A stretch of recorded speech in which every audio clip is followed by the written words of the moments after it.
Les coliques sont une affection extrêmement préoccupante pour les propriétaires de chevaux, car ce phénomène peut être extrêmement grave et une des premières causes de mortalité chez le cheval. Alors, qu'est-ce que c'est qu'une colique? En fait, c'est une douleur abdominale. Le cheval a mal au ventre. C'est le plus souvent d'origine digestive, mais ça peut être également d'origine génitale ou urinaire. Alors, pourquoi le cheval est-il vraiment prédisposé à ces coliques? C'est vrai que c'est assez spécifique de cette espèce.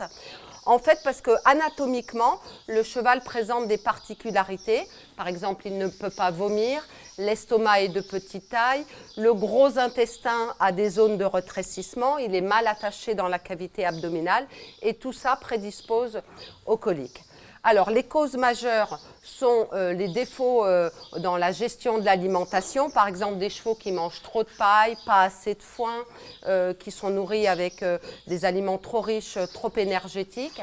Le parasitisme est l'autre grande cause majeure des coliques.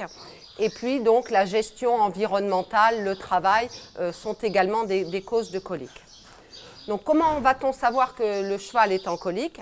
Eh bien, tout d'abord, il s'arrête de manger, il est un petit peu inquiet, puis il peut gratter dans son box avec un antérieur, se coucher, se relever, et puis dans les cas les plus graves, il se roule, et cela peut être extrêmement violent.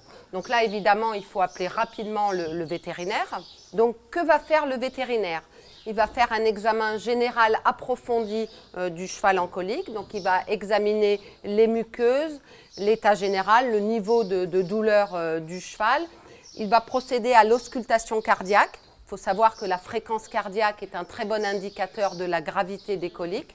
Il va également procéder à l'auscultation abdominale, voir si on a du transit, si les aliments transitent correctement. Puis, il va procéder à 2 examens complémentaires.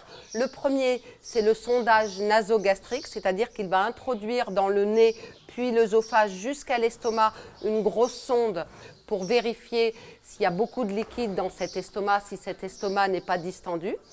Dernier examen, la palpation transrectale. Il va introduire son bras avec un gant lubrifié dans le rectum et il va pouvoir palper les différents viscères digestifs et comprendre pourquoi le cheval est en colique, s'il y a un déplacement, s'il y a une torsion, s'il y a une masse. Après ce diagnostic, on va décider si on fait un traitement médical ou un traitement chirurgical. Donc le traitement médical, c'est lorsque les coliques ne sont pas trop graves, comme par exemple des coliques de bouchon avec de la paille, quand on a une obstruction avec de la paille au niveau de l'intestin. Donc là, on va administrer de la paraffine, éventuellement des perfusions, des antalgiques, des sédatifs pour relâcher les viscères abdominaux et le pronostic de ces coliques est excellent. Malheureusement, parfois, on doit recourir à la chirurgie quand, par exemple, on a des déplacements ou des torsions au niveau de l'intestin. Là, il faut savoir qu'il faut intervenir le plus précocement possible et le pronostic, lorsque la chirurgie est réalisée très tôt, est excellent également.